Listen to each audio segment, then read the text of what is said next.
Bom dia a todos e a todas que estão presentes no nosso primeiro webinar do ano, abrindo aí com chave de ouro para tratar de um tema tão importante que muitos profissionais têm dúvidas, que é o manejo terapêutico, e que vai ser ministrado pelo professor Dr. Michael Marks, que tem muitos anos já de experiência nessa área, que vai poder contribuir um pouquinho aqui, né, com a experiência dele para passar essas informações para vocês, e também num formato introdutório para quem está começando o estudo desta terapia, ok?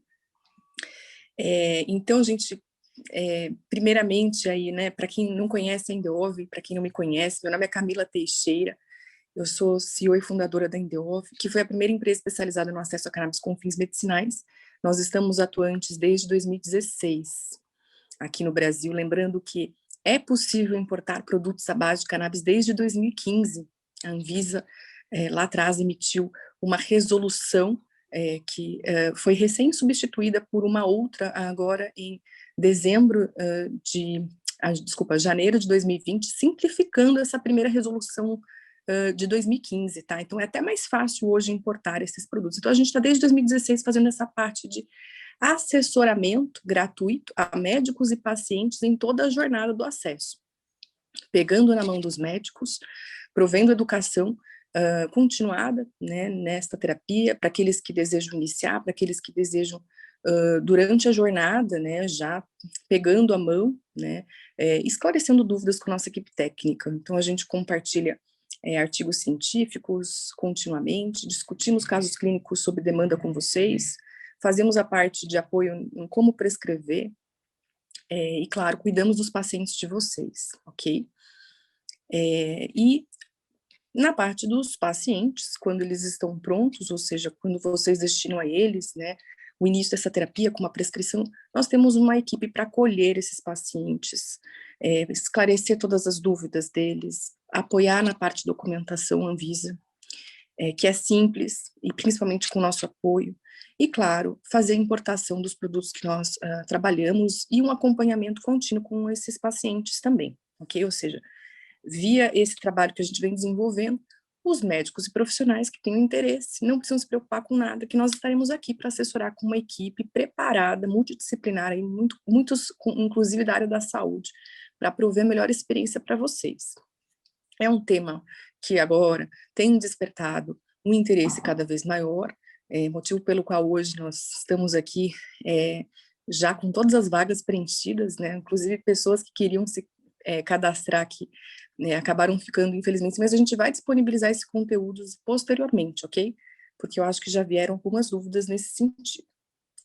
Bom, doutor Michael Marks, eu vou apresentá-lo rapidamente.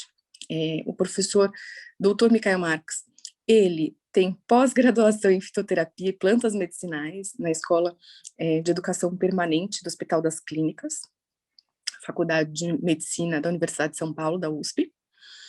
Ele tem formação em medicina antroposófica, tanto aqui no Brasil quanto na Alemanha, e também formação em apiterapia, aqui no Brasil e na Alemanha, além de uma pós-graduação em nutrologia. O Dr. Michael Marks, ele tem uma experiência bem interessante, né, no uso terapêutico da cannabis, até por ter uma experiência pessoal no tema, eu acho que vai ser bastante enriquecedor para aqueles que hoje, mais uma vez, estão buscando tanto introduzir essa terapia com seus pacientes, quanto aqueles que ainda têm dúvidas sobre manejo terapêutico, que é uma dúvida, gente, super comum. Motivo pelo qual nós vamos oferecer, em data a confirmar, mas a priori, no dia 22 de março, às 18 horas, um extra para quem está assistindo essa aula, ok? Então, a gente vai oferecer aí vocês discussão de casos clínicos, com a participação do Dr. Michael Marks e a doutora Jéssica Tilly, neurologista, que também tem acumulado bastante experiência clínica com pacientes em uso terapêutico da cannabis, ok? Então, para quem tiver interesse, a gente vai comunicar a todos que se cadastraram para esse curso, para a gente fazer esse outro encontro com vocês. Bom, eu vou só falar rapidamente que durante a apresentação desta aula, vocês podem ir destinando as suas perguntas para a nossa equipe, que estará à disposição para centralizá-las e, posteriormente, a gente vai responder com o apoio do Dr. Michael Marx. Então, por favor, podem ir, né, destinando as dúvidas aqui que a gente vai anotando. A nossa equipe também vai estar à disposição, tá bom, gente? Durante o evento e pós esse evento. Vou passar a palavra, então, para o Dr. Michael Marx iniciar essa jornada aqui conosco, em sábado, pleno sábado pela manhã. E, mais uma vez, gostaria de agradecer a participação de todos. Eu espero que vocês aproveitem, ok? Dr. Michael Marx, gostaria de agradecer você ter topado esse convite aqui conosco. Passo a palavra. Desejo a você uma excelente aula, assim como todos os presentes aqui, ok? Obrigado, Camila. Obrigado pelo convite, obrigado pela oportunidade de estar falando sobre um tema tão importante aqui com vocês. Eu vou compartilhar minha tela. Então, nós vamos falar sobre um tema, sobre uma novidade, né, no uso da cannabis medicinal, que é o uso de baixas doses. A minha história com a cannabis, ela não é recente, né, tem cerca de 5 anos que eu tenho experiência com esse produto, e essa jornada com a cannabis medicinal se iniciou por conta de uma demanda de um paciente. Essa demanda, enfim, resumindo bastante, claro que eu tinha preconceito quanto a isso, né? Eu vou passar rapidamente pelo tópico preconceito, história, né? E fomos levados a ter muito preconceito quanto a cannabis, e comigo não foi diferente. Só que a insistência foi tão grande, eu decidi provar para esse meu paciente que isso era loucura, né? Pensar num produto que era taxado como uma droga, que é taxado como uma droga, para fins terapêuticos. Só que o desfecho foi diferente do que eu imaginava. Eu comecei a estudar e vi que o potencial do uso da cannabis, ele realmente poderia revolucionar toda a minha prática clínica e revolucionar a vida desse indivíduo também. Então eu iniciei essa jornada com ele. Minha avó foi minha segunda paciente, eu fui o terceiro, e daí eu não parei mais.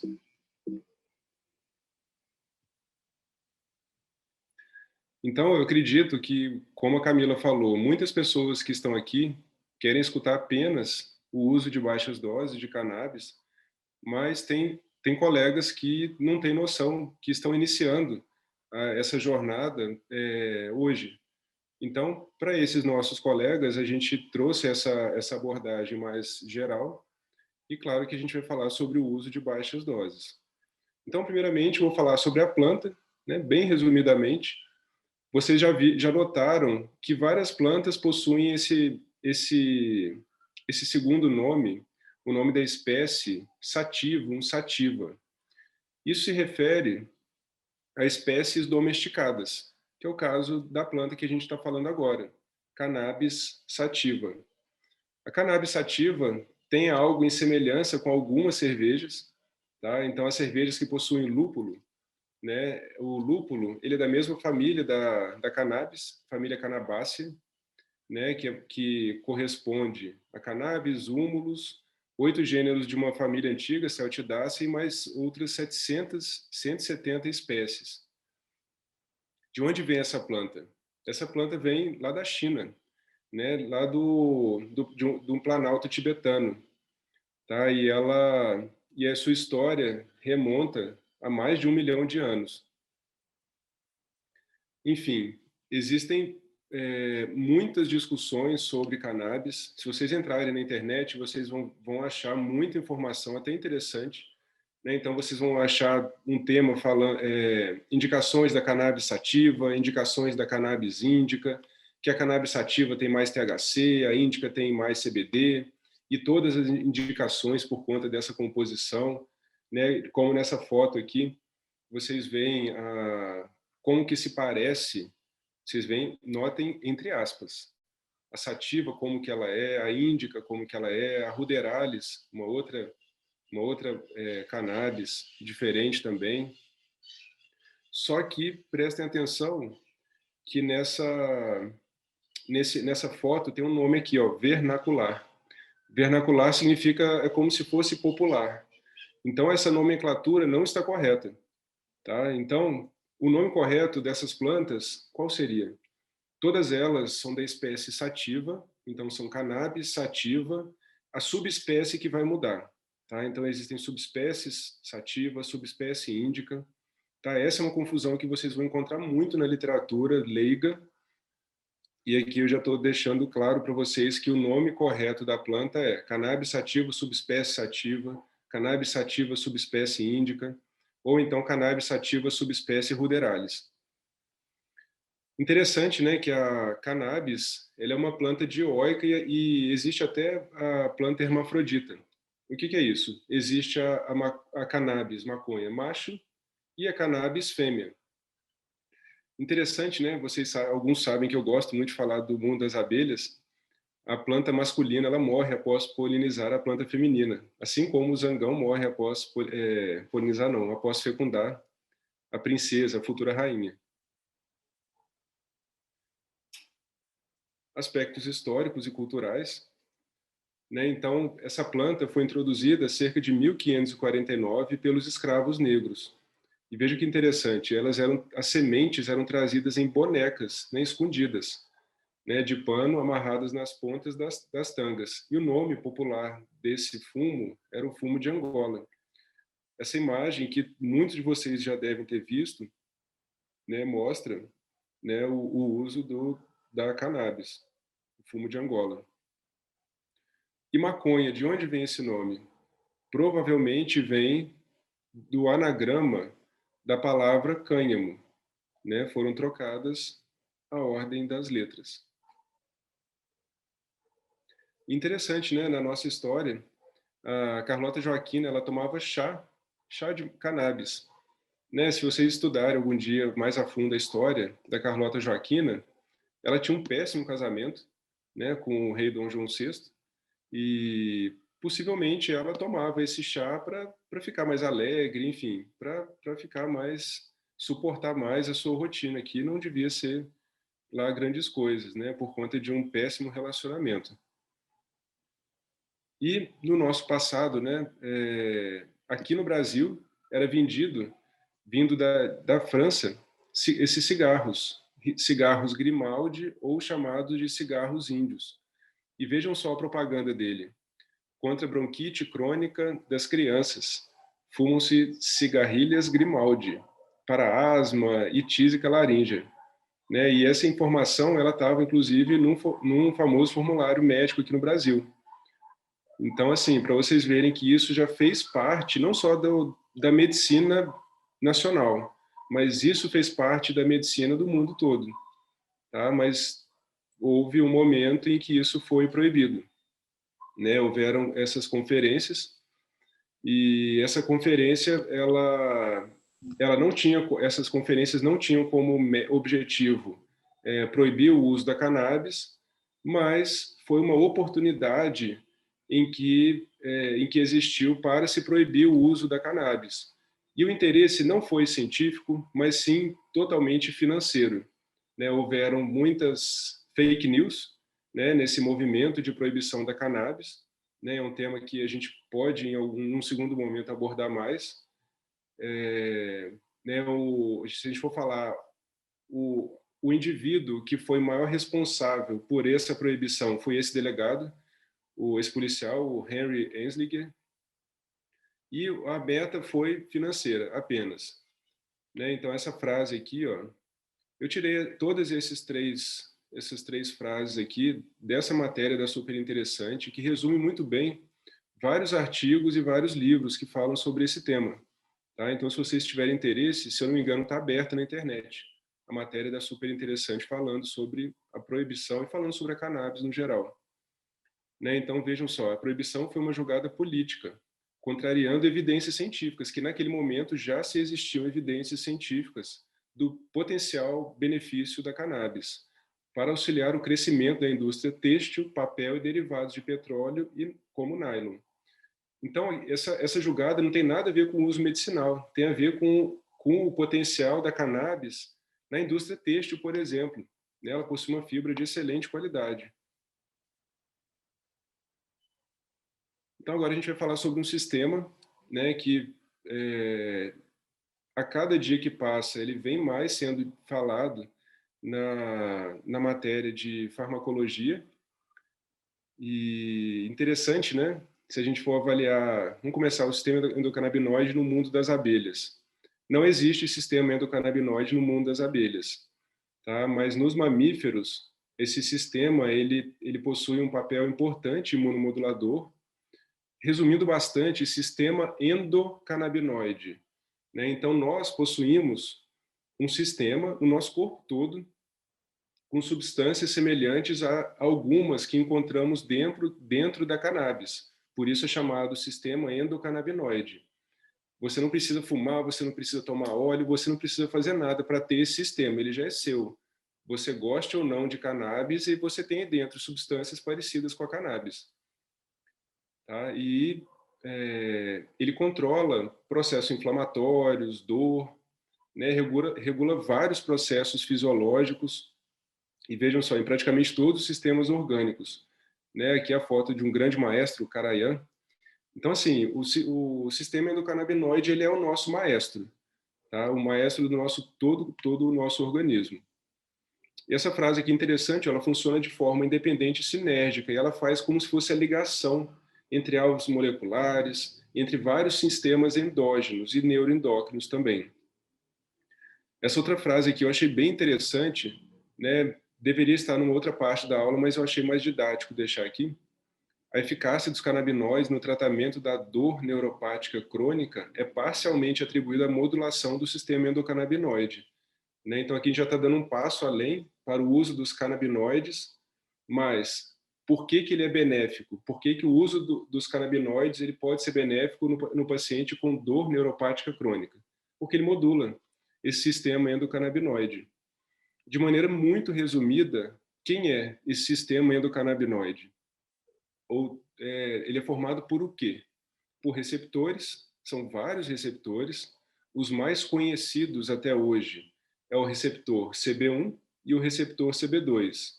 Os dois principais também são vários endocannabinoides. É a anandamida e o 2-AG e várias outras enzimas de metabolização, né, desse sistema.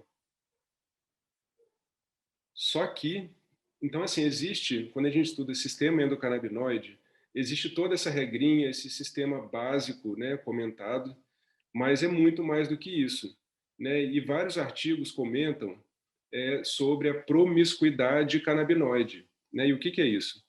Promiscuidade canabinoide, um exemplo para vocês. Eu não vou explicar toda essa imagem, mas vocês veem aqui o CBD, ele não tem atuação apenas, por exemplo, nesse receptor vaniloide, que tem relação com dor, mas vocês veem que ele tem relação em vários sítios, né? Isso é chamado promiscuidade canabinoide.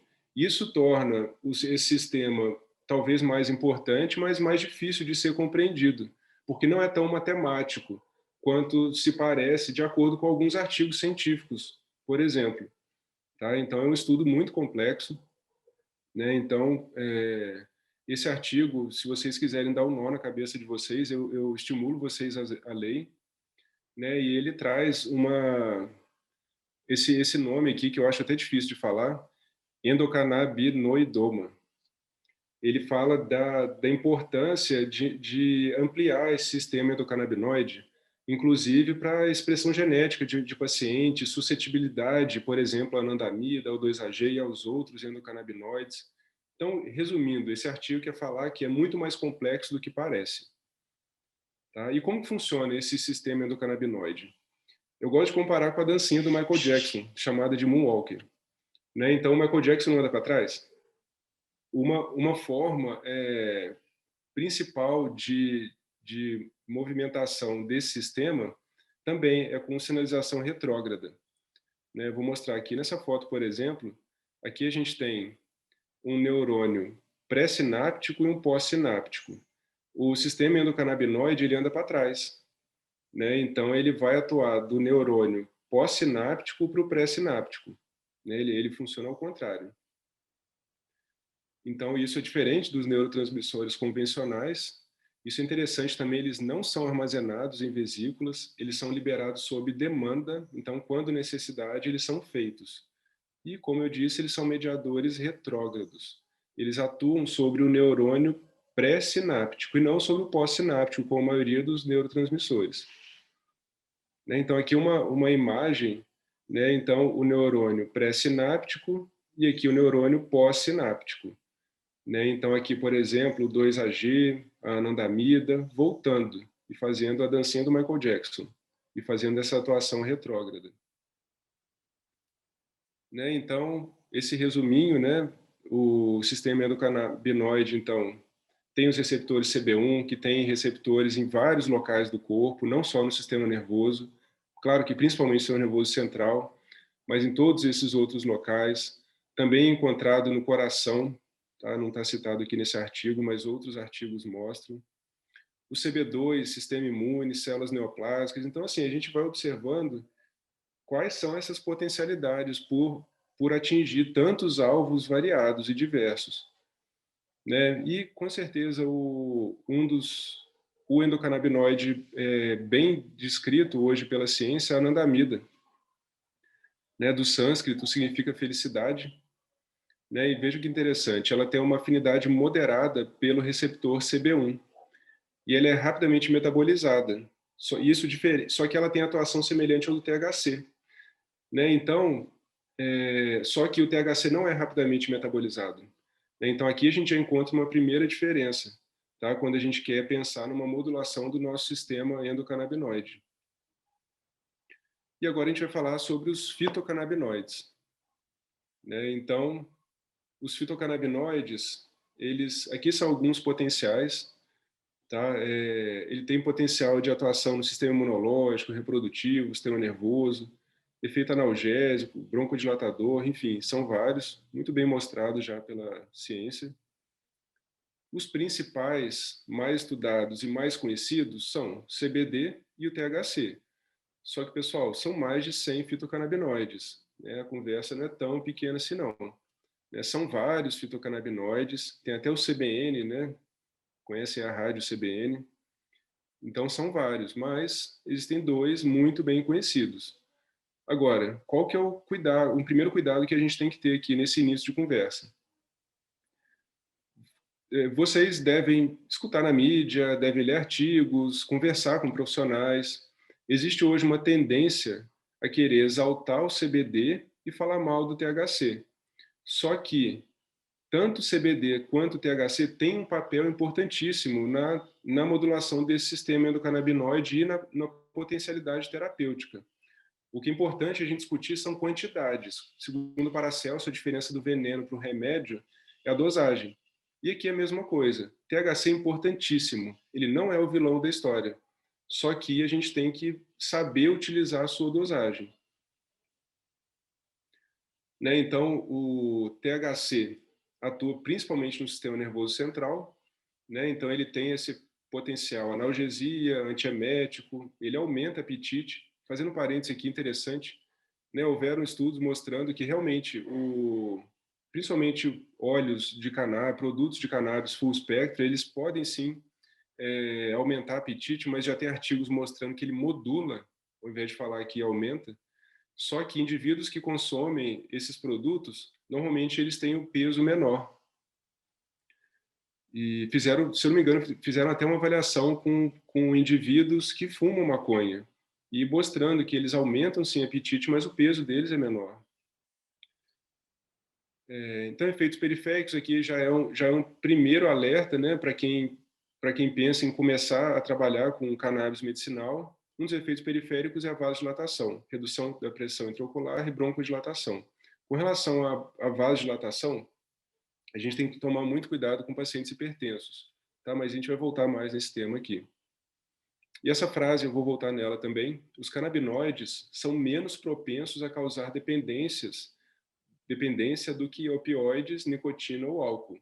Porém, podem apresentar efeitos psicológicos a longo prazo. Tá? Mas aqui a gente fala principalmente no THC, efeito psicológico. Tá? E dependência, eu vou mostrar artigo para vocês também.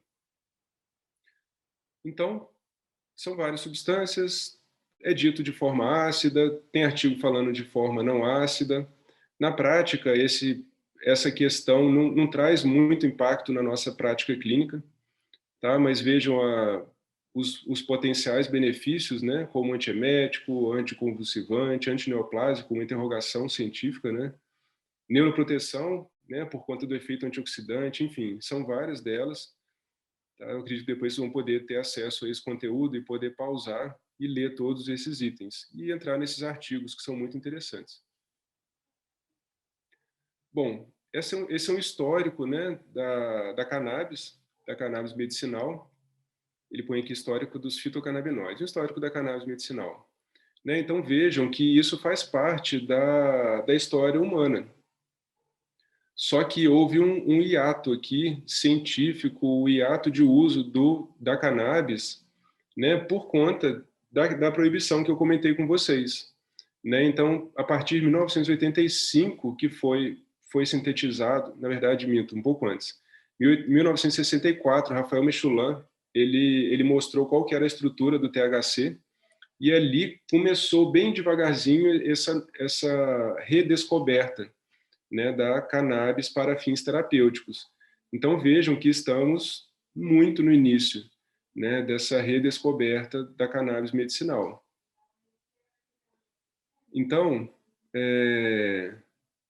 são vários compostos, tá? Então, o que é interessante é que essa informação daqui, nem sempre os fitocannabinoides atuam em receptores canabinoides.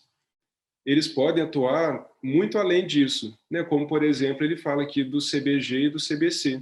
Eles não ativam receptor CB1 nem CB2, mas eles afetam o sistema canabinoide inibindo a absorção de anandamida, que é um endocannabinoide. Né? Então, não necessariamente os fitocannabinoides têm que acessar ou atuar em algum receptor. E assim, a gente pode separar toda a substância da cannabis em 3 grandes grupos. A gente já falou dos fitocannabinoides, agora eu vou tocar nesse assunto com vocês, terpenos, e vou mostrar rapidamente os flavonoides para vocês. Quando a gente fala de terpenos, os terpenos, eles trazem características aromáticas também à cannabis. Tá? Então, isso é importante? Isso é importantíssimo. Né? Então, dependendo da cepa, dependendo do produto, certos pacientes não suportam o sabor dele. Então, isso tem que ser levado em conta. O sabor do produto, que vocês vão ver que varia bastante. Mas os terpenos não são responsáveis apenas pelo aroma, pelo sabor. Os 3 principais terpenos são esses 3 aqui, tá? Sendo que o mirceno parece que é o mais frequente nas cepas de cannabis, mas o beta-cariofileno, o alfa-humuleno também. E tem essa informação interessante desse artigo, mas logo após ele traz uma advertência. Então, certos terpenos foram mostrados para bloquear a formação de tumor ou inibir a progressão do ciclo celular, em vivo e em ratos, tá? No caso de tumores. Só que ele traz essa informação.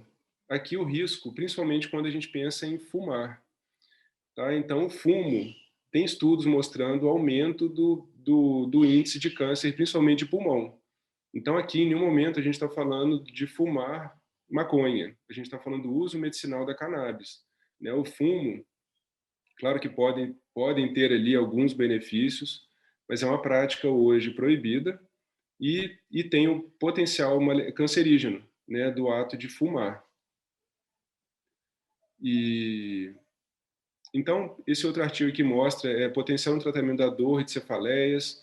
Isso aqui é interessante, ó. A cannabis, ela pode ser utilizada no apoio a indivíduos que querem retirar opioides. Né? Então, olha só essa frase que eu achei bem interessante. É uma arma potencial no combate à epidemia de opioides. Essa informação é bem interessante.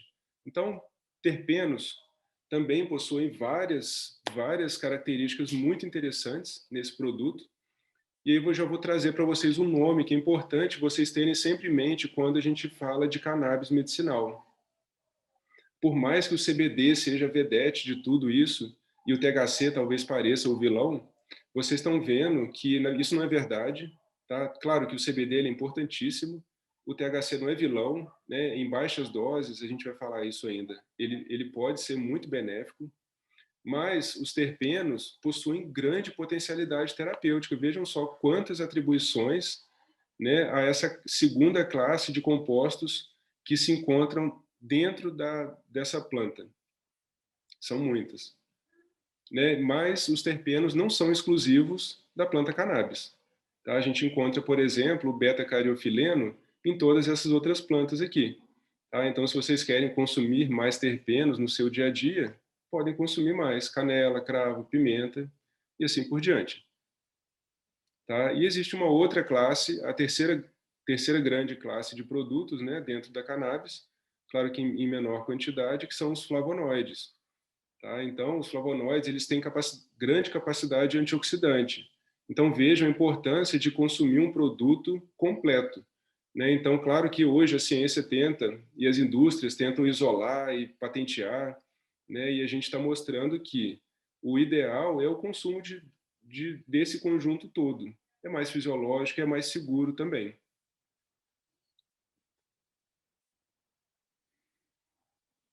Então, efeito imunomodulador, interessante também, tá? Que pode melhorar o processo inflamatório e dor.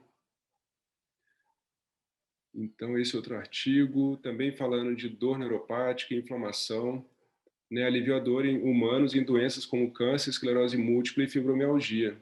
Né? Então, assim, existem muitos artigos já. Então, assim, hoje, querer se aventurar a estudar cannabis medicinal é um mundo que não tem fim. Então, existem muitos artigos interessantes. Esse outro aqui, por exemplo, ele mostra alguns sítios de receptores. Eu coloquei só por curiosidade, né, para vocês verem que não é só o sistema nervoso. Né? Tem todo o nosso organismo possui receptores canabinoides. E aqui mostrando, né, neurotransmissores que são modulados pelo nosso sistema endocannabinoide. Né? Então, até hoje, sabe-se muito mais desses produtos do que dos outros, que são os endocannabinoides, que ajudam a modular eles. Né? Então, a gente sabe da sinfonia, mas sabe pouco do maestro. Então, essa informação agora eu acho muito importante. Né? Então, foi-se descoberto, né, pela ciência que indivíduos com polimorfismo no gene da FA, que é uma das enzimas que faz o metabolismo dos endocannabinoides, está relacionado com a obesidade humanos, e que a anandamida e o 2-AG estão aumentados em obesos. Né? Então, isso refletiria uma hiperatividade do sistema endocannabinoide em indivíduos obesos. E também está relacionado com drogas. Enfim, então lançaram uma medicação chamada Rimonabant, que foi um antagonista do receptor CB1. Então, algo que faz um antagonismo ao receptor canabinoide. Né? Então, esse estudo, crescendo, ele queria mostrar se a segurança e mostrar se ele poderia ajudar como endpoint primário, né? Morte cardiovascular, infarto, acidente vascular cerebral. Foi um mega estudo, né, em 42 países, 185, mais de 18 mil pacientes, 974 hospitais, veja, um mega estudo, com essa teoria. Né, o bloqueio do receptor endocannabinoide reduz a obesidade, melhora as anormalidades metabólicas, enfim. Mas vejam que ele foi interrompido prematuramente. Né, e eu não considero prematuro 13,8 meses, não, mas enfim, isso o artigo cita que foi prematuro. Por quê? Porque aumentou o índice de suicídio. Então vejam que essa avaliação pontual de que esses endocannabinoides estão aumentados em indivíduos obesos e se bloqueasse melhoraria o peso deles, até que sim, diminui o peso, mas aumenta o suicídio. Né? Então não foi uma boa escolha fazer esse bloqueio desse receptor. Então, assim, frisando, né, a importância do uso da planta como um todo, né, e não de antagonista de receptor tal, ou não, eu vou falar em um artigo, produto sintético, ou os isolados. Os isolados, em algumas situações, até têm significado, mas na maioria das vezes, nós damos preferência ao uso das plantas, dos produtos chamados full spectrum. Então, são vários efeitos periféricos, né, repetindo, né, Um que eu acho que é interessante, que cita nesse artigo, e temos outro artigo, inclusive, mostrando, né, melhora do crescimento ósseo, né, causado pelos fitocannabinoides. Tá? Então, modulação de apetite é algo que a gente observa também na nossa prática clínica, modulação do sistema nervoso, enfim, são várias situações importantes. Agora, o que é interessante a gente frisar, por que eu trouxe esse artigo e eu vou mostrar mais um falando de dois falando de alimentação. Seria um erro profissionais que estudam cannabis medicinal acreditarem que a cannabis vai salvar o mundo sozinha. E não vai salvar o mundo sozinha. A gente tem que sempre pensar em todo esse conjunto.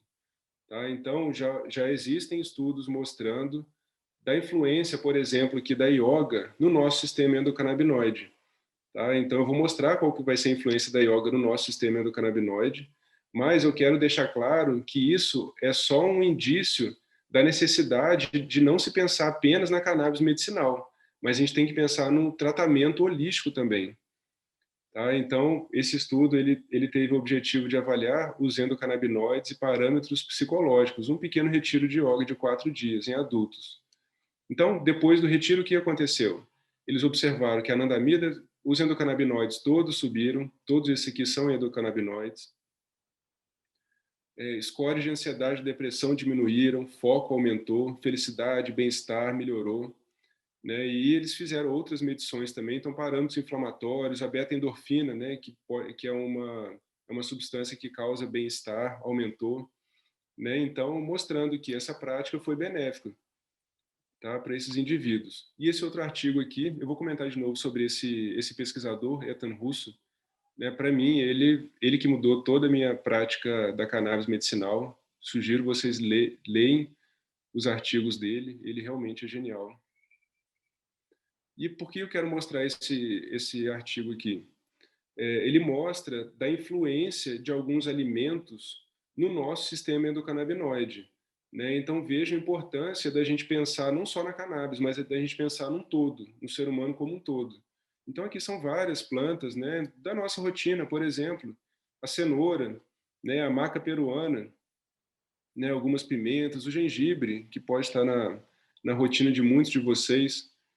Né? Então, olha só, o chocolate, né? Até o chocolate, ele pode trazer uma influência positiva no nosso sistema endocannabinoide. E agora, aí fica a dúvida, será que uma dieta inadequada, ela poderia trazer alguma influência sobre o nosso sistema endocannabinoide, que é esse sistema que rege todo o nosso organismo? Sim. Né? Então, aqui nesse estudo, ele fala de uma dieta ocidental, composta por muita gordura, muito açúcar, e que sim, essa dieta inadequada, ela traz uma influência negativa também sobre esse sistema endocannabinoide. É claro que assim, como anticonvulsivante, existe muito artigo, né, artigos conclusivos falando sobre isso, e, o CBD, aqui a gente fala de anticonvulsivante, principalmente CBD, mas o CBD também pode trazer benefício para pacientes esquizofrênicos. E esse estudo aqui muito interessante também, porque fica a dúvida, né? E o vício, né? Será que se eu usar esses produtos eu vou ficar viciado? Né? Então houve esse estudo aqui, mas apenas com CBD, e mostrou que não houve não houve síndrome de abstinência na interrupção abrupta, né? Para indivíduos usuários do CBD. E esse outro aqui falando do THC. Né? Então, estudos sobre THC continuam a fornecer resultados aparentemente inconclusivos. Tá? Na prática, a gente tem que tomar cuidado com o THC, ele tem um maior potencial de causar dependência, mas, como eu vou comentar, ele, em conjunto com outros fitocannabinoides, né, e sabemos, inclusive, que o CBD modula a atuação do THC, esse tratamento ele fica muito mais seguro. E claro que, na maioria dos casos, utilizamos baixas doses de THC. Tá? Então, isso torna um tratamento muito mais seguro também. Então, e esse outro artigo aqui? Tá. Então, assim, interessante a gente falando de dependência, né? O CBD, principalmente, né? Ele tem um potencial para o tratamento de uso de substância. É que a gente falou dos opioides, por exemplo. né? Então aqui falando, citando também a nicotina, o álcool, olha lá, o opioide de novo, a própria cannabis, né? E esse aqui é um tema importantíssimo, né? Então, qual que é uma das diferenças do uso do CBD isolado para um produto full spectrum? O uso do CBD isolado, então existem hoje no mercado vários produtos de CBD isolado. Eu não estou falando que eles são ruins, eles têm o seu papel, tá? Tem a sua função, mas normalmente ele tem uma atuação em U invertido. E o que significa isso? Normalmente a gente tem que achar a dosagem com melhor efeito terapêutico para esse paciente, mas se a gente passa dela, ele já perde efeito terapêutico. Aqui está falando de efeito anti-inflamatório, mas a gente pode avaliar essa curva em U como efeito terapêutico. E qual que é o risco do uso do CBD isolado? Essas doses, normalmente, aqui não tem como trabalhar com baixas doses. Aqui sempre são mega doses, né? E assim, o indivíduo que faz uso do CBD isolado, ele pode até começar com baixas doses, mas o profissional que vai ajudar na condução desse tratamento e o paciente vão observar que essa dose tem que ser rapidamente elevada, né? Porque se perde rapidamente esse efeito terapêutico, diferente de um óleo full spectrum, tá? Então ele tem esse platô, mas a gente normalmente consegue alcançar esse platô de atividade, de resposta terapêutica com doses muito baixas. Então, assim, aqui uma curiosidade, né? Os canabinoides, eles são insolúveis, né? São altamente lipofílicos, né? O CBD, com característica anticonvulsivante, né? Induz um metabolismo hepático de fármacos e sem psicoatividade. Tá? Aqui é um cuidado que a gente vai voltar nesse tema. E o THC, né? As principais características psicoativas, né? Da cannabis, ela é relacionada ao THC. E veja que interessante essa informação. A sinalização de endocannabinoides está alterada em várias doenças neurodegenerativas, como cirrose, choque hipotensivo, abortamento, neoplasia. Agora eu vou comentar algumas situações em que a gente pode pensar no uso da cannabis medicinal. Essa informação é muito interessante. Então, assim, um passo atrás, se a gente for buscar pensar numa doença chamada encefalomielite miálgica ou síndrome da fadiga crônica, não tem nenhum estudo relacionando essa patologia com o uso da cannabis medicinal. Mas essa informação pode fazer o link, tá, dessa doença com a cannabis medicinal. Por quê? Vejam só. Então, os fitocannabinoides, eles têm o potencial de modular o eixo hipotálamo, hipófise, adrenal, esse eixo neuroendócrino. E pode também melhorar respostas ao estresse, e modular a resposta imune-inflamatória. Eu não vou entrar com muitos detalhes na síndrome da fadiga crônica, mas nesses 3 itens a gente tem uma explicação de como chegar na síndrome da fadiga crônica. Mas, enfim, só para vocês verem que isso é uma realidade científica, inclusive, já foi detectado uma hipofunção do eixo neuroendócrino, hipotálamo, hipófise adrenal e um hipocortisolismo nesses indivíduos. Então, aqui, com aquela outra informação, a gente entende o porquê que esse produto pode ser benéfico nessa situação. Na fibromialgia, já tem estudos em humanos, inclusive, mostrando pouco efeito adverso, efeito favorável, tá, da cannabis, e um efeito que é muito interessante vocês conhecerem, que é o efeito comitiva, ou chamado efeito entourage. E o que é isso? Na verdade, esse efeito ele foi descoberto no estudo da ginkgo biloba, onde viram que os ginkgosídeos, eles separados têm uma atuação X e somados eles não têm uma soma, eles têm uma multiplicação de resultado de efeito com relação à anticoagulação. Então, na verdade, é igual essa imagem, né? É a atuação sinérgica de todas essas substâncias.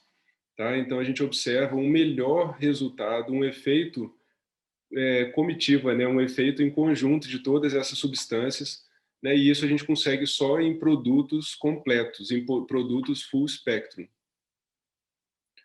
Esse artigo ele fala, ao invés de falar full spectrum, ele chama de Botanical Drug Preparation.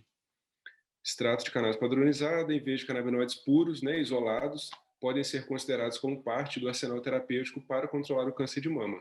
né, esse artigo aqui, ó, vocês conseguem acessar. Na esclerose múltipla, então, a gente pode ter ajuda na espasticidade, na dor neuropática, fadiga, imunomodulação, né? O artigo questiona, talvez, na neurogênese. No comprometimento cognitivo, né, podemos também possuir, podemos encontrar vários benefícios, né, desse produto. Né, na vida real, sim, é importante que seja full espectro, o THC ele é importante, né, e normalmente quando a gente introduz o óleo de cannabis com relação a medicamento alopático, esse tratamento ele tende a se tornar monoterapia, ao invés de polifarmácia. Tem até um artigo que traz essa frase, né, que a cannabis, mudando um pouco de assunto, que a cannabis ela tem potencial polifarmácia. Isso é interessante, essa palavra. E cuidado com alucinações em fase mais avançada. Mesmo produtos full spectrum com baixíssima quantidade de THC, pode sim trazer alucinações. Isso é raríssimo, tá? Mas pode ocorrer. Por isso, é mais um motivo da gente pensar em baixas doses. No autismo também, vários potenciais, tá, para esses indivíduos. Tá, aqui é um caso da doutora Jéssica, né, um paciente, aqui é uma exceção, né, esse paciente autista, né, ele fazia uso de várias medicações alopáticas e em pouco tempo de tratamento, né, se eu não me engano foi 1 mês de tratamento, segundo a mãe, melhora de 70% aqui no humor, mas no quadro geral, tá? Mas ele não usou apenas, o dele não foi dose baixa, tá? O dele foi dose alta, ó, 1 miligrama por quilo de peso por dia do óleo. Uso de baixas doses, vamos lá. Por que então a gente vai pensar em uso de baixas doses? Tá? Primeiro, interação medicamentosa, né? O óleo de cannabis, os fitocannabinoides principalmente, eles podem interagir com várias medicações, elas estão citadas aqui.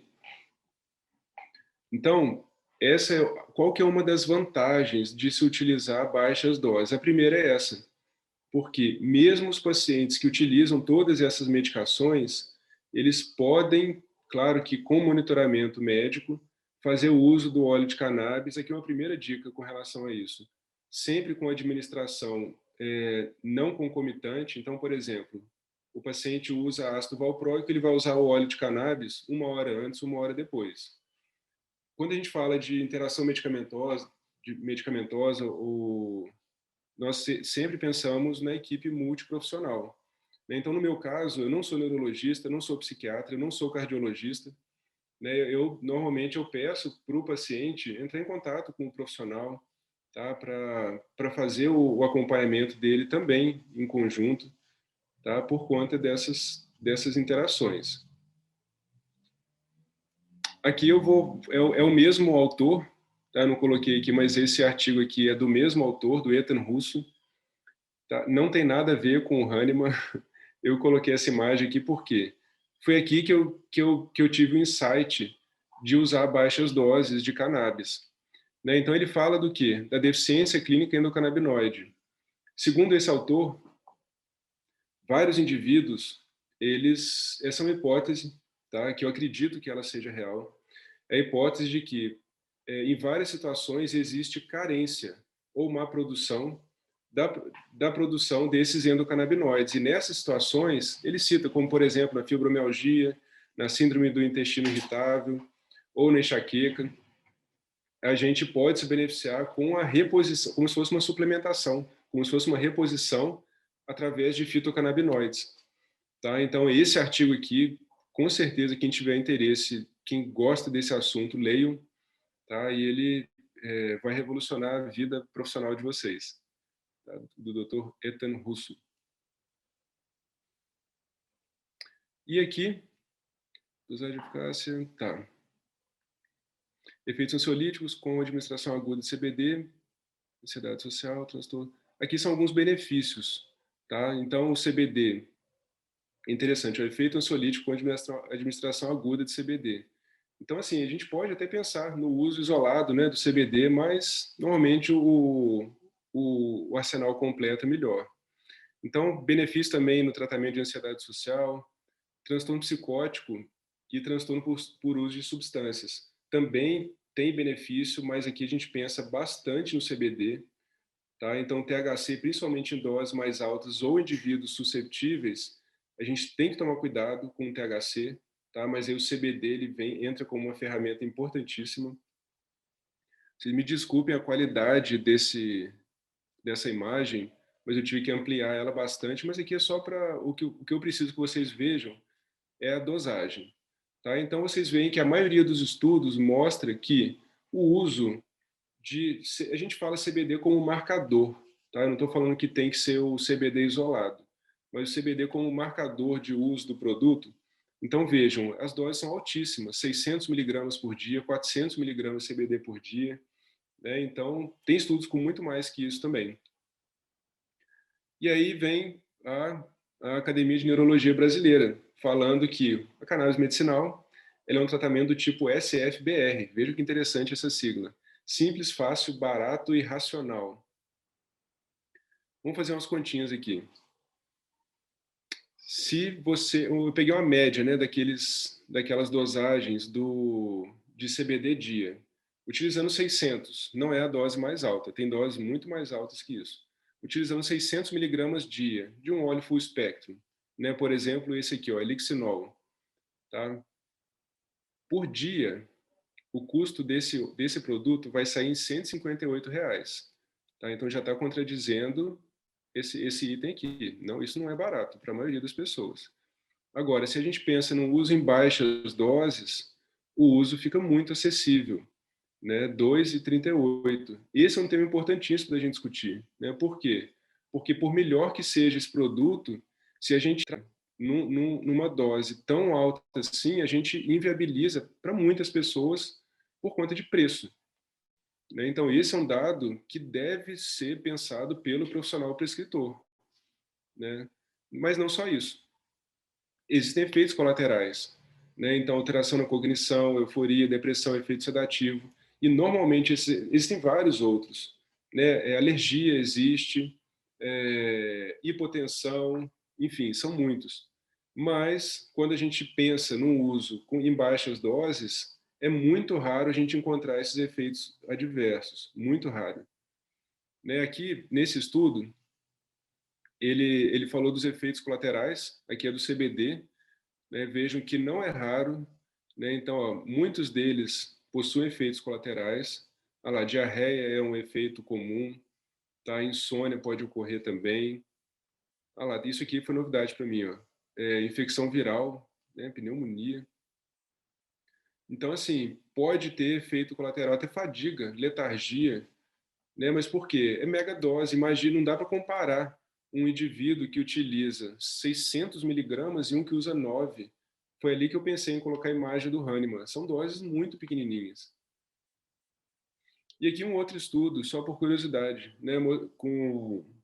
Mostrando o uso do THC sintético, né? Vários efeitos colaterais, vários efeitos colaterais. Então, quando a gente pensa no uso em baixas doses, a gente está falando de um tratamento do tipo BESF, barato, eficaz, seguro e de fácil manejo. Quando eu falo de fácil manejo, a gente está pensando aqui no paciente e no profissional, porque quando a gente pensa em uso em altas doses, né, a gente tem que estar cravado, né, talvez quase que a gente tem que morar junto com o nosso paciente para poder manejar essa dosagem, porque vai ter efeito colateral. Né, e manejar isso é muito complexo, ainda mais quando existe uma polifarmácia. Agora, o tratamento com baixas doses, ele é um tratamento muito seguro, que a gente consegue fazer um manejo, por exemplo, a cada consulta, que pode ocorrer a cada 3, 6 meses. Não estou falando que não existam intercorrências no uso de baixas doses, mas são muito raras. E nem por isso ele deixa de ser eficaz. É um tratamento tão eficaz quanto o outro. Tá? Muito seguro e o barato, como eu mostrei para vocês.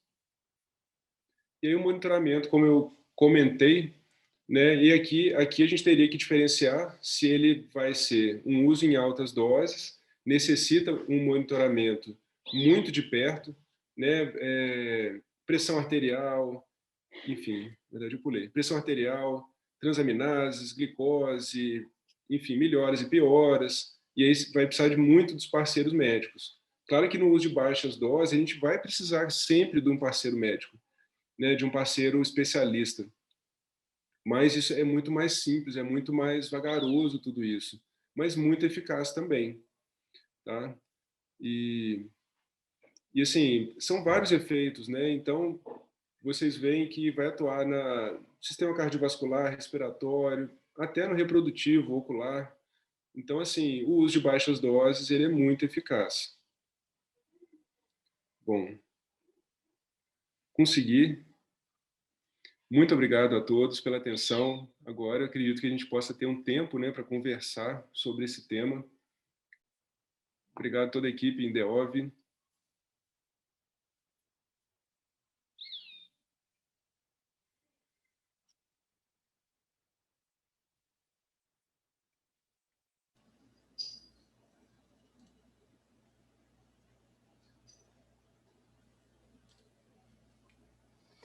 Obrigada, doutor Micael. Sua aula foi excelente. O senhor é incrível, sério. Muito obrigada mesmo pela sua participação.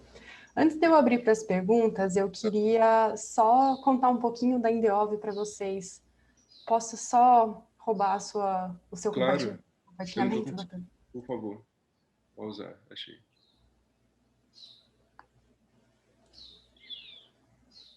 Obrigada.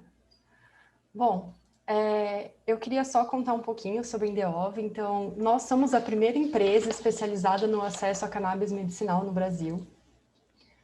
O nosso propósito é democratizar o acesso a um ecossistema seguro e confiável de cannabis medicinal no Brasil por meio da integração entre pacientes, médicos e produtores. E nós somos a primeira empresa do setor de cannabis no mundo a ser selecionada no Programa das Nações Unidas para o Desenvolvimento, para escalonamento global devido ao seu alto impacto. Na Indeov, nós oferecemos gratuitamente para os médicos segurança, e quando a gente fala em segurança, a gente está falando de uma equipe de consultores treinada e preparada para atendê-los. Inclusive, a nossa equipe de acesso está disponível aqui nesse webinar. A nossa consultora Beatriz e o nosso gestor da área, o Rafael, eles vão deixar o contato nos chats para vocês. E quando a gente está falando de segurança, a gente também está falando de trabalhar com produtos líderes de mercado. Então, eu vou apresentar rapidamente as nossas marcas daqui a pouquinho, mas, assim, são marcas referências mundialmente. Nós também oferecemos educação médica, então, como vocês podem ver, a gente oferece de forma gratuita webinar, lives, e agora nós vamos começar, como a Camila bem apontou, a nossa parceria para fazer discussões de casos clínicos. Nós oferecemos o suporte técnico e científico, então nossa equipe de acesso está preparada para encaminhar artigos científicos sempre que necessário, para tirar dúvidas técnicas sobre os nossos produtos e fornecer todas as informações para te deixar seguro. Nós também oferecemos suporte humanizado ao seu paciente e seus cuidadores, então nós temos uma equipe de suporte ao paciente que conta integralmente com profissionais da área da saúde, que acolhem o seu paciente desde o primeiro contato e durante todo o trâmite de importação. E também oferecemos acessibilidade em todas as etapas, ou seja, nós podemos submeter na Anvisa a documentação para desburocratizar e facilitar para o seu paciente, se assim ele quiser. Nós também cuidamos de todo o processo de importação e logística para a entrega do produto na casa do paciente, ou seja, nós cuidamos de tudo para que o seu paciente não precise se preocupar com nada. E também fornecemos auxílio na prescrição e no manejo terapêutico, inclusive nós temos um modelo de prescrição, vamos mostrar ele daqui a pouquinho, mas tudo isso de forma gratuita para vocês. No nosso portfólio, nós contamos com a marca Charlotte's Web, que é famosa pela sua qualidade e tradição, e a Elixinol, famosa pela sua tecnologia e inovação.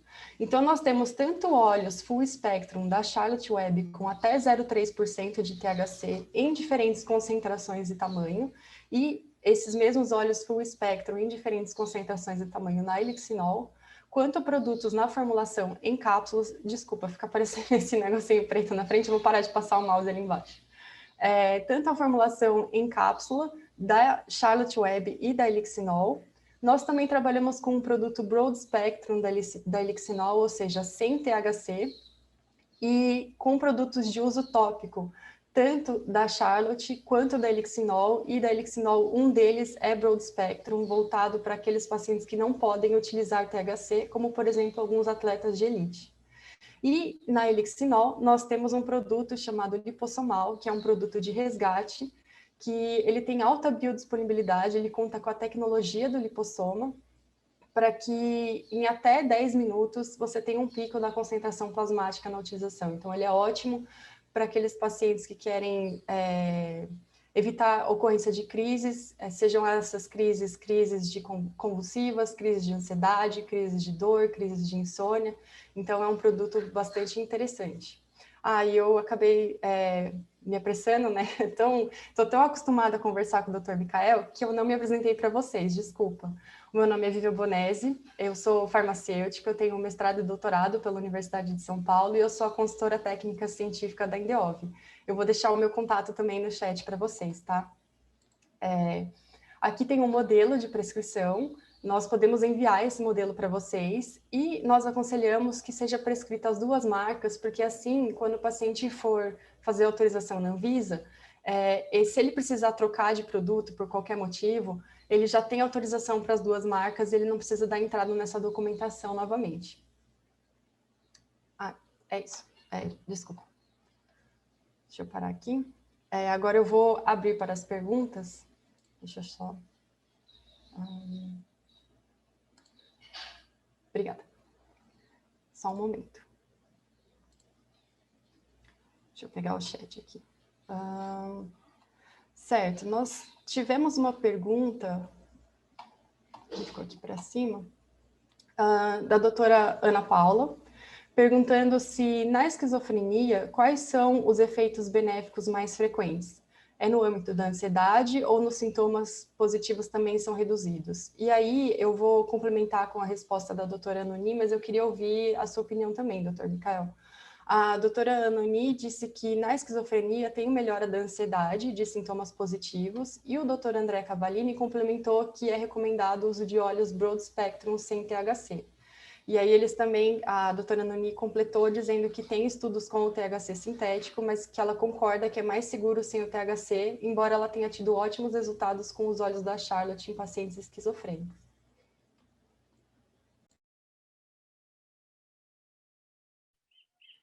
Bom, a minha experiência é muito pequena, né? Pelo fato, na esquizofrenia, de eu não ser psiquiatra.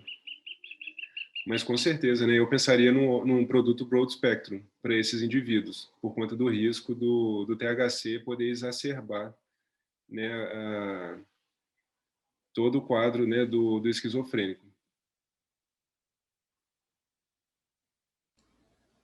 Obrigada, doutor Michael.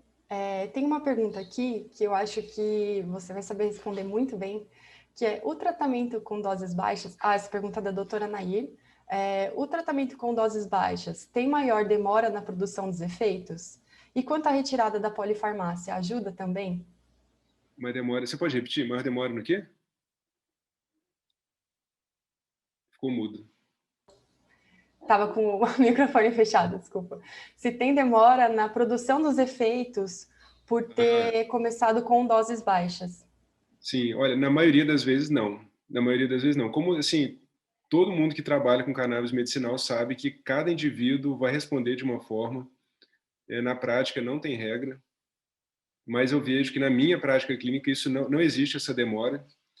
E assim, a gente vai aumentando muito devagarzinho. Normalmente eu passo para o paciente um cronograma para começar de 1 gota 3 vezes ao dia até chegar a 9 gotas por dia. Então, começa com 3 e finaliza com 9.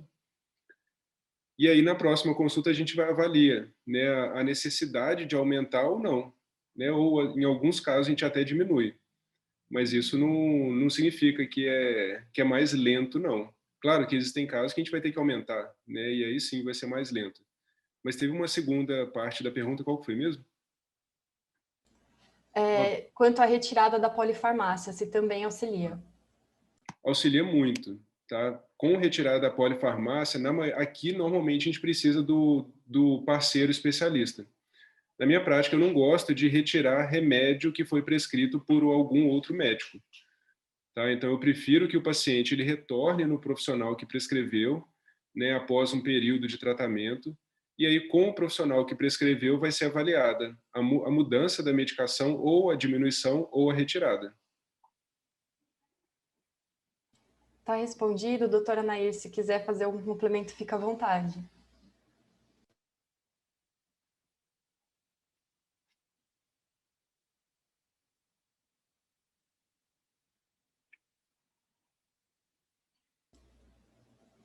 Eu vi que a senhora está com dificuldade para abrir o áudio, mas qualquer coisa sinaliza no chat. Obrigada. Agora fui eu. Tem uma pergunta do Dr. André Cavallini, perguntando se é seguro em pacientes com cirrose hepática. Então, ele tem uma metabolização hepática, tá? Mas olha só, eu não tenho experiência com pacientes com cirrose, mas pelo fato de a gente estar utilizando um óleo full espectro, né, por conta dos terpenos, por conta dos flavonoides, também dos fitocannabinoides, eu acredito que doses baixas podem trazer muitos benefícios. Tá? Mas aqui, com certeza, o paciente com cirrose é um paciente que sempre que o profissional for pensar em uso desses produtos, ele tem que ser em baixas doses. Aqui não tem conversa. Obrigada, doutor Micael. Tem bastante comentário no chat parabenizando a sua aula. Obrigado. Tem uma aqui do Dr. Lucas, que começa dizendo que sua aula foi ótima, e ele quer saber como se costuma fazer a transição dos medicamentos para a cannabis. Aí ele dá um exemplo, dos anticonvulsivantes e opioides, por exemplo, do ponto de vista hepático. Tá, aí é com especialista. Igual aquele caso, por exemplo, do autista, foi da doutora Jéssica. Né? Então, o especialista faz o manejo desses alopáticos, né? Ou então, por exemplo, eu sou generalista. A gente começa com um tratamento mais simples, o paciente vai ter que fazer ou vai precisar, né, potencialmente, retirar várias medicações, e aí isso normalmente é feito com o parceiro, né? Isso normalmente eu não faço. Perfeito, doutor Micael, obrigada.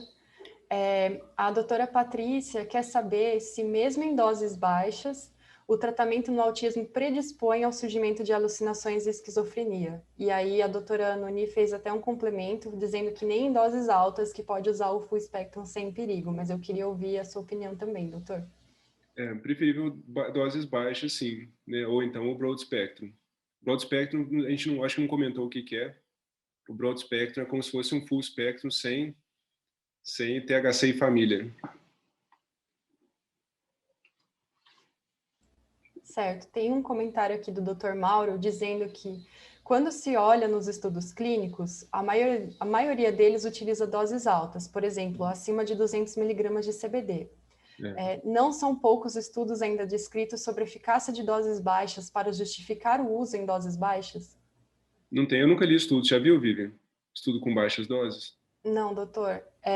Mas seria, acho que, mais pautado na evidência prática mesmo do senhor, né? Sim, sim. Essa parte final da minha apresentação de hoje, eu nunca li artigo científico. Isso foi experiência clínica, porque quando eu comecei a prescrever esses óleos, né, eu seguia as tabelas, né, tentava seguir esses artigos e, nossa, eu via que muitos pacientes tinham muito efeito colateral e a questão do custo pega muito pesado também.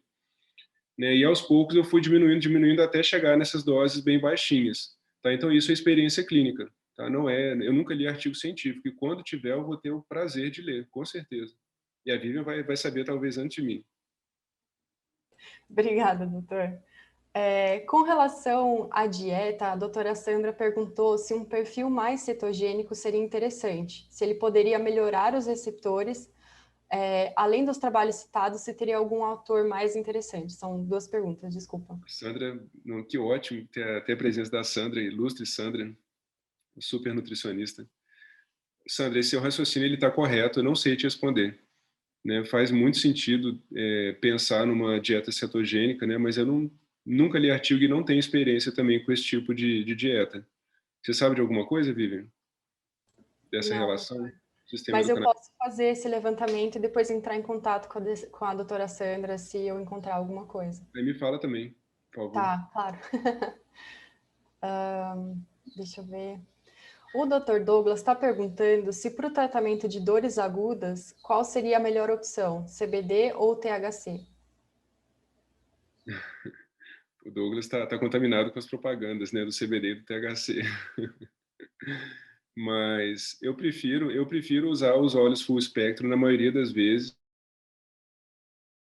né, e tem, como a Vivian comentou, esse óleo lipossomal, ele tem uma atuação realmente muito rápida, né, então assim, mas ele não substitui o óleo full espectro, ele tem uma atuação ali pontual, mas ele tem uma meia-vida menor também, né, então assim, pensando em economia, a primeira indicação é usar só o full espectro, tá? Se necessário, usar esse óleo lipossomal, tá? Então, assim, na prática, o lipossomal é interessante para indivíduos que necessitam de atuação muito rápida, né? Então, por exemplo, casos de síndrome do pânico, não que ele não vá usar o remédio dele do resgate, mas quem sabe ele não tenta usar esse óleo lipossomal antes do remedinho que ele toma, né? E então essa seria a resposta. Obrigada, doutor Micael. A doutora Natália Merola está perguntando qual a dosagem usual para crianças. Para crianças, olha, é uma pergunta boa, né? Para crianças, sempre dose baixa. Para criança é uma dúvida, será que a gente dá mais preferência para o broad spectrum? Né? A gente não tem essa resposta, tá? Mas eu ainda prefiro os full spectrum quando indico, tá? Muito raro indicar óleo para crianças, mas doses baixas, sim, sempre, diferente dos artigos também. Perfeito, obrigada. E a doutora Naira Helena está perguntando qual a periodicidade dos controles laboratoriais no uso de doses baixas. Olha, a gente não tem urgência, né, de acompanhar tão de perto, né, no uso em baixas doses. Então, a cada 6 meses é super tranquilo, tá? Pelo menos a cada 6 meses no início, né? Você vai observar que normalmente os parâmetros melhoram. Então, por exemplo, a gente observa muito que pacientes diabéticos, a hemoglobina glicada, ela costuma cair bastante com o uso da cannabis. A pressão arterial, ela costuma regular e exige a necessidade de redução ou retirada dos antihipertensivos, mas isso normalmente eu até peço para o especialista fazer esse acompanhamento, né? Porque, por exemplo, às vezes vai ter que trocar de classe de antihipertensivo ou vai ter que tirar mesmo. No caso do diabético, se usa insulina, o especialista vai ter que fazer uma redução, né? Então, mas a cada 6 meses, no geral, é um bom período. Mas pacientes muito complicados, aí com certeza não pode passar de 3 meses. Certo, obrigada, doutor. Tem uma pergunta da doutora Fabiana, perguntando se mulheres grávidas com antecedentes psiquiátricos e uso de antidepressivo têm indicação, está indicada a substituição pelo CBD, se está liberado o uso nessas situações. E aí a doutora Anne complementa a pergunta querendo saber se gestantes e lactantes existe contraindicação. Olha, não tem estudo de segurança para gestante e lactante. Tá? Então, assim, talvez tenha muito benefício, mas não tem estudo de segurança, né? Então, nada de usar na gestação e lactação. Qual que é a opinião da doutora Vivian? De fato, o seu comentário foi muito assertivo. A gente não tem trabalhos avaliando a segurança em mulheres gestantes nem em lactentes. Existem alguns estudos em animais que podem dar algum indício, mas assim, na prática é uma questão, acho que, de avaliar a condição de risco-benefício. Ou pelo menos isso é o que a doutora Carolina Nossetti recomenda. Se é um paciente convulsivo que já faz uso do óleo e que acabou engravidando, talvez tirar o óleo não seja a melhor alternativa para esse paciente. Agora, se é um paciente não crítico, vale se avaliar se você vai manter ou não, sabendo que não tem dados de segurança nesse paciente, para esse grupo de pacientes, né? Tem uma pergunta aqui, da doutora Mariela, querendo saber se você, doutor Micael, pede algum teste genético antes de iniciar o tratamento com produtos que contenham THC, para minimizar o risco de efeitos psicogênicos em pacientes que já são geneticamente suscetíveis. Olha, seria muito interessante, mas eu não peço. Eu não peço esses testes, não. E eu tenho muita experiência com essa susceptibilidade ao THC, sou eu mesmo. Eu sou muito sensível ao THC. Então, a gente está falando de um produto que tem menos de 0,3, né, Vivian, de THC. É muito pouquinho, né? Isso, então, assim, eu pessoalmente, eu já tentei chegar em 40, 60 gotas por dia, o que é uma dosagem, vamos falar, intermediária. Comecei a ter pensamentos um pouco mais acelerados, não foi legal. Então, assim, o uso em baixas doses seria uma alternativa, né, muito segura, porque a gente sempre convida o indivíduo que vai usar esse produto a se avaliar com muito mais frequência, né, porque não é fácil avaliar, por exemplo, eu tomo 9 miligramas de CBD por dia, eu preciso de aumentar ou diminuir? Você tem que avaliar. Né? Em alguns casos, pode sim ter que diminuir, em alguns casos, pode ser que tenha que aumentar. Né? Então, o indivíduo vai ter que descobrir isso, tá? O médico ele pode auxiliar, isso com o tempo que a gente consegue descobrir. Isso não é algo rápido, mas necessita uma autoavaliação. Agora, os testes genéticos, eu não tenho experiência ainda para falar sobre eles, tá? Mas com certeza vai ser algo que pode nos ajudar bastante. Mas, assim, frisando, né? A gente está falando de um produto pobre em THC. Tem THC, mas ele é pobre. Então, isso o torna muito mais seguro. Obrigada, doutor Micael. A doutora Anoni, que também tem muita experiência na prescrição com cannabis, se ofereceu para complementar a resposta. Por favor, doutora. Oi, bom dia. Qual era a pergunta? Deixa eu ver aqui. Os riscos do THC, não é isso? Ah, isso. Bom, na gravidez, os estudos que existem publicados são o uso recreativo do THC em mulheres que usavam THC, álcool, crack, cocaína, enfim, uma série de coisas. E esses estudos mostram uma maior prevalência de alterações neuropsicológicas nas crianças que foram acompanhadas depois. Mas não dá para dizer que seja do THC, porque eram usuárias de múltiplas drogas. Os estudos em animais mostram que o uso de altos níveis de THC pode levar a alteração no crescimento fetal, baixo peso ao nascer.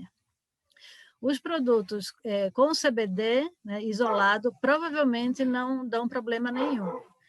E como a quantidade do full spectrum de THC é muito pequena, é possível que também não cause problema. Mas, por segurança, o ideal é tentar primeiro um broad, né, um broad spectrum. Dependendo do caso, sempre vale o raciocínio de custo-benefício, né, de risco-benefício. Então, da mesma maneira que a gente muitas vezes tem que medicar mulheres grávidas que têm transtorno bipolar, né, precisam usar antipsicóticos, estabilizadores de humor, e a gente acaba medicando, apesar da gravidez ou apesar da amamentação, se o benefício for maior que o risco, o médico pode prescrever na gravidez e na gestação.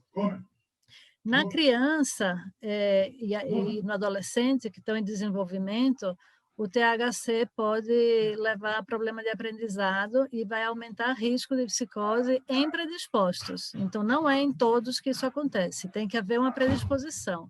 Essa predisposição pode ser testada com os testes genéticos, mas não é necessário, de rotina, pedir esse teste genético. Você fazendo uma boa anamnese de história familiar, se você detecta casos de esquizofrenia ou de transtorno bipolar, você já tem uma ideia de que aquele paciente pode ser suscetível. Daí você pode fazer, por exemplo, um broad spectrum, e se não houver resposta e quiser tentar o THC, daí você faz o teste genético.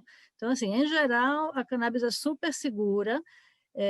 Os estudos que falam todos os problemas da cannabis são com a cannabis recreativa, ou seja, com graus de THC maior do que CBD, ou CBD quase inexistente. E a gente sabe que o canabidiol, por se ligar no receptor CB1, ele impede a ação do THC. Então, ele minimiza muito o risco da psicoatividade. Então, acho que com isso eu respondi as duas perguntas. Obrigada pela oportunidade de falar. Imagina, muito obrigada, doutora Oni. É sempre um prazer ouvir o seu conhecimento e sim, eu concordo, acho que cobriu as duas perguntas. Doutor Micael, a doutora... Cadê? Perdi, subiu. O doutor Fernando agradeceu pela sua excelente aula e pela iniciativa da Indeov, disse que é médico ortopedista e que tem muitos pacientes com dor crônica e que atualmente ele utiliza apenas alopatia para o tratamento. Então, ele quer saber quais dicas você, Dr. Micael, daria para quem deseja iniciar e entrar no universo do tratamento com cannabis. Se tem algum curso, um livro, se tem algum material que não possua conflitos de interesses comerciais, algo assim. Entendi. Assim, tem muitos artigos interessantes, né? Eu acho que assim, um bom início para tudo é a gente começar na gente mesmo e na nossa família, né? Então, a gente vai começar, né? Hoje é um início, né? Dessa jornada de mostrar para os pacientes como faz o uso, por exemplo, em baixas doses, né? Então, assim, eu não estou querendo aqui também falar mal do uso de altas doses, né? Pelo contrário, eu sou aluno de professores que fazem altas doses, né? Mas a minha experiência clínica mostra que baixas doses tem aquela sigla que eu já mostrei para vocês, né? Vai ter esse segundo encontro que a Vivian comentou aqui pela Indeov, mas agora é isso que a gente pode oferecer, né? Tem artigos, PubMed, muito PubMed, né, Vivian? Bastante. Tem um comentário aqui da doutora Gisele pedindo que ela gostaria que fosse discutida a divisão entre a indústria da maconha e a indústria do cânhamo, dizendo que todos os produtos que estão chegando no Brasil são feitos de cânhamos e que é um universo totalmente diferente. Daí ela comenta que o Brasil tem tratado dos óleos de CBD como se fosse remédio, uma vez que eles são entendidos como se fossem remédios, uma vez que eles são e entendidos como suplementos. Em resumo, dizendo que os óleos de CBD que têm chegado no Brasil são suplementos e que estão sendo tratados como remédio. Você gostaria de fazer algum comentário, doutor Micael? A professora Margarete comentou, eu fiz um módulo de cannabis na pós de fito da escola de ensino permanente da Faculdade de Medicina da USP. Eu que realizei metade desse módulo junto com a professora Margarete, ela comentou sobre essa questão. Eu não sei aprofundar muito sobre isso, mas de maneira geral o cânhamo seria a cannabis pobre em THC, né? Então a gente está falando de produtos do cânhamo e essa questão que ela está comentando é importante. Eu não sei me aprofundar. Essa é uma área muito da farmácia, né? Não sei se você, Vivian, se você tem algo a comentar.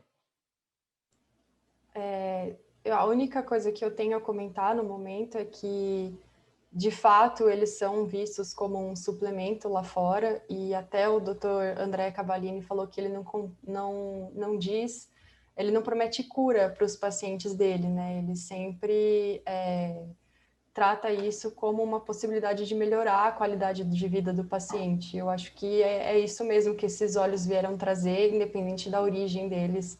A gente tem visto bons resultados na prática clínica, com pacientes com ganho de qualidade, com reganho de função, com diminuição de dores. Então, a doutora Anani completou que pode complementar. Por favor, doutora Anne, fica à vontade.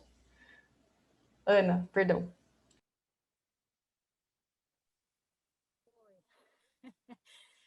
Pode me barrar se eu estiver me enxerindo muito. O cânhamo é uma denominação, porque assim, a cannabis, como o Micael falou, né, no começo da aula, você tem toda a cannabis é sativa e você tem as subespécies sativa, indica e ruderalis. A sativa, originalmente, era rica em THC e a indica em CBD. Só que tem muita manipulação genética, foram feitas muitas mudanças e hoje em dia a gente tem milhares de cepas. Então, não necessariamente você chamar uma cepa de sativa significa que tem alto CBD e chamar uma de indica é que tem alto CBD, ao contrário, né? Sativa THC, indica CBD.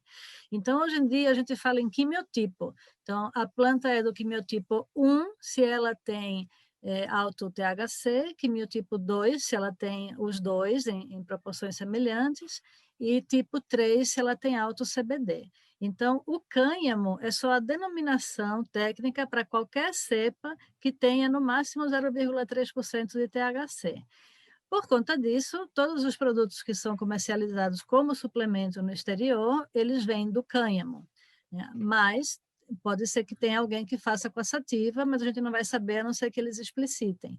No caso da Abrace, que é a associação aqui brasileira, eles usam tanto a sativa como a indica. Perfeito. Nossa, muito obrigada, doutora. É exatamente isso.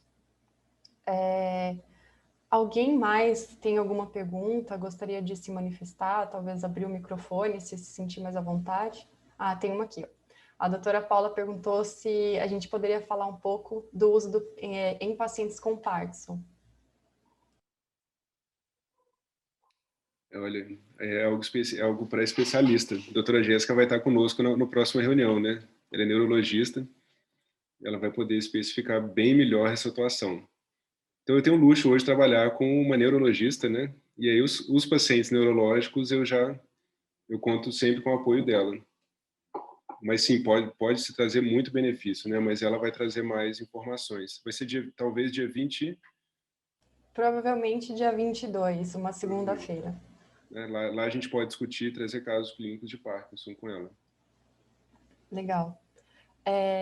Bom, se ninguém mais tiver uma pergunta, dou-lhe uma. Acho que é isso, né? Qualquer coisa, abra o microfone. O doutor André Cavallini comentou que atendeu um caso de misofonia que melhorou bastante. Eu acho que o doutor até tinha comentado, né, no grupo, realmente é um caso bem interessante. Se você quiser compartilhar, doutor, comentar com a gente, abrir o seu microfone, contar dessa experiência. Se não, não tem problema, só sinalize. Tá me ouvindo? Sim. Então, um paciente que eu atendo que me buscou por conta de um quadro de misofonia. Para quem não sabe o que é misofonia, é um quadro de ansiedade generalizada intensa em sons graves que ele relata. E eu venho fazendo óleo com óleo predominantemente CBD.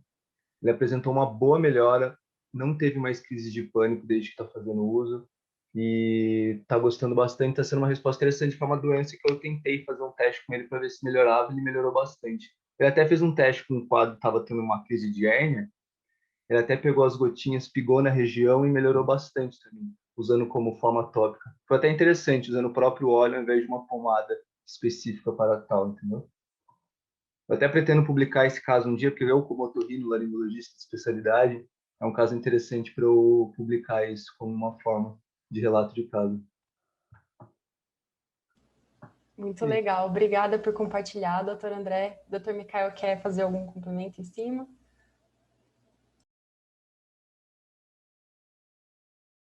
Tá no mudo, doutor.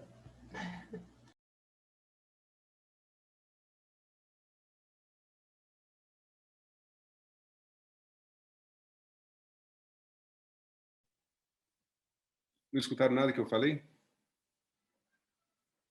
Tá, desculpa. A indicação do uso desse óleo via oral, né? Mas um uso off-label. Recentemente, eu também, com uma hérnia cervical, eu utilizei tópico e foi realmente interessante. E para mim também, quando eu estou muito estressado, eu tenho uma urticária que começa aqui, ó, nessa região aqui do antebraço. E normalmente, e cannabis oral não funciona, já testei. Mas o óleo tópico funciona muito bem, né? Então, também são usos off-label, né? Que no dia a dia, na tentativa de fugir o máximo de remédio, né, são opções interessantes que podem se mostrar bem eficazes. Obrigada, doutor Micael. Eu complemento que a doutora Carolina Nossetti também relata situações parecidas com pacientes com psoríase, utilizando de forma tópica. Só um momento.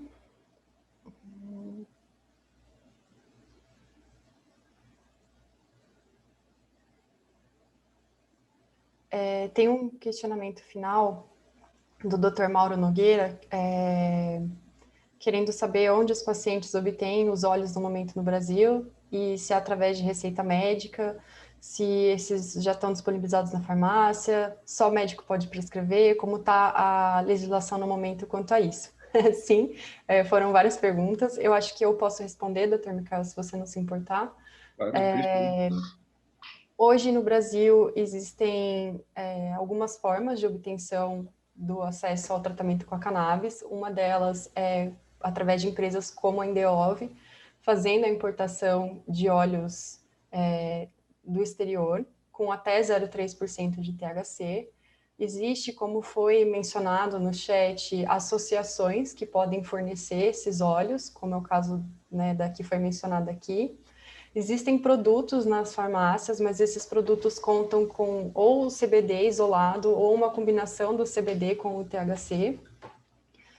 E existem pacientes que adquirem habeas corpus para fazer a plantação em casa e a produção própria dos seus próprios óleos.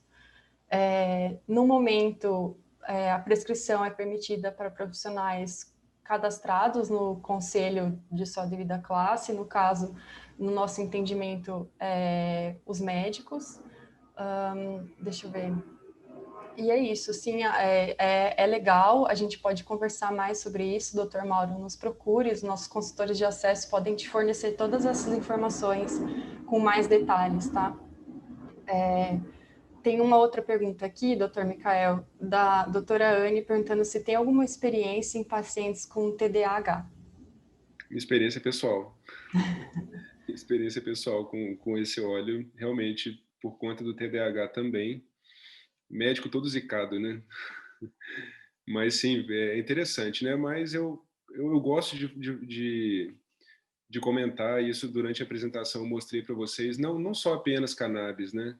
A cannabis, ela entra sim como uma importante ferramenta em muitas situações e pode sim trazer grandes benefícios, mas só ela seria um engano achar que a gente pode trabalhar com cannabis medicinal e esquecer de todo o restante, né? Esquecer da qualidade da alimentação, do estilo de vida como um todo, né? Esquecer da própria nutrição do corpo, como é que está, se existe carência nutricional ou não.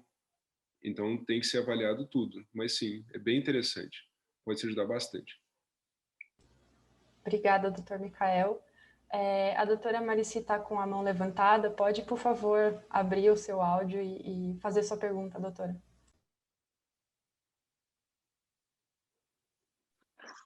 Eu gostaria de saber o uso em veterinária, se existe alguma referência, algum profissional do conhecimento de vocês que já faz essa prescrição, porque eu sou veterinária. Posso, doutor Micael? Claro, pode. Na nossa prática dentro da Indeov, não, nós não temos veterinários. Porém, doutora, se você der uma procurada no Instagram, você vai ver que tem um grupo, sim, de veterinários fazendo uso dessa terapia em animais. Depois, se você quiser, pode me chamar pelo WhatsApp, o meu contato está no chat. Eu posso te passar algumas das páginas que eu acompanho que relatam casos bem interessantes sobre o tratamento em animais.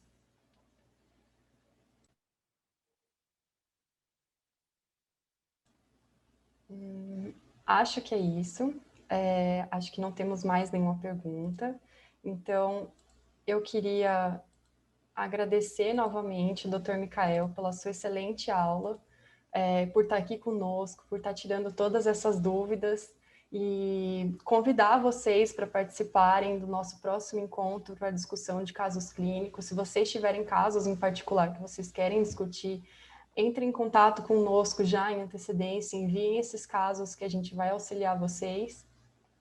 Aqui está o nosso contato do suporte ao paciente e o nosso contato de acesso médico. Então, os médicos eu peço que, por favor, nos procurem nesse número e aqueles interessados em iniciar a terapia nesse aqui. Nesse QR Code, vocês podem escanear e vocês vão ter acesso ao nosso Linktree com todas as nossas redes sociais. Convido vocês a seguirem as nossas redes sociais, porque a gente traz bastante conteúdo, inclusive trabalhos científicos, e aqui o Instagram, da nossa CEO maravilhosa, Vamos Falar de Cannabis, que também tem bastante conteúdo sobre o assunto. Eu queria agradecer também a doutora Anoni por todos os complementos que ela fez hoje e convidar vocês a participarem do curso dela. Vai ser... Ops, eu fechei a janela aqui, só um instante.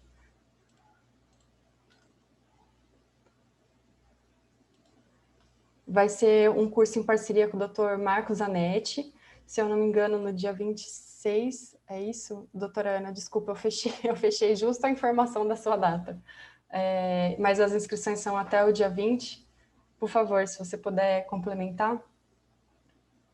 Sim, é um curso que a gente deixou pré-gravado por conta da pandemia, porque era um curso presencial. Então, o aluno compra o curso, assiste os vídeos, e no dia 26 de março a gente tem uma reunião online para falar de casos clínicos. Eu apresento vários casos clínicos, tirar todas as dúvidas. Então, um formato interessante e menos cansativo, porque a pessoa pode assistir em casa os vídeos no horário que ela quer, e no dia 26 a gente se encontra e tira todas as dúvidas.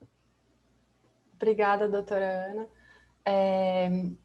Bom, além do nosso convite para as nossas redes sociais, eu queria convidar vocês a responder essa nossa pesquisa de feedback. Então, basta escanear esse QR Code. A gente quer entender o que vocês acharam desse webinar, o que vocês estão pensando para webinars futuros, se vocês têm algum comentário, algum tema específico que vocês têm interesse. E quero reforçar que esse conteúdo vai estar disponível para vocês depois. Nós vamos enviar tanto a aula quanto os nossos catálogos, o nosso modelo de prescrição, todo o nosso material de apoio para os médicos, e dizer que a gente está à disposição. Camila, se você quiser fazer algum comentário, por favor. Bom, eu gostaria apenas de finalizar agradecendo a participação de todos, mais uma vez. Acho que, como eu falei lá no início, né, da aula, foi bastante enriquecedor aqui para profissionais interessados em iniciar, e aqueles que já têm um conhecimento e que estão aqui se aperfeiçoando, né? Então, contem com o nosso apoio, porque é para isso que estamos aqui. Muito obrigada. Aproveito para desejar a todos um final de semana de descanso, e agradecer aí a participação de nossa equipe para organizar esse evento, bem como o Dr. Micael Marques pela excelente aula. Obrigada a todos e tenham um bom final de semana. Obrigado a todos. Obrigado, doutora Ana. Foi um prazer também. Tchau, pessoal. Obrigado. Obrigada. Até logo.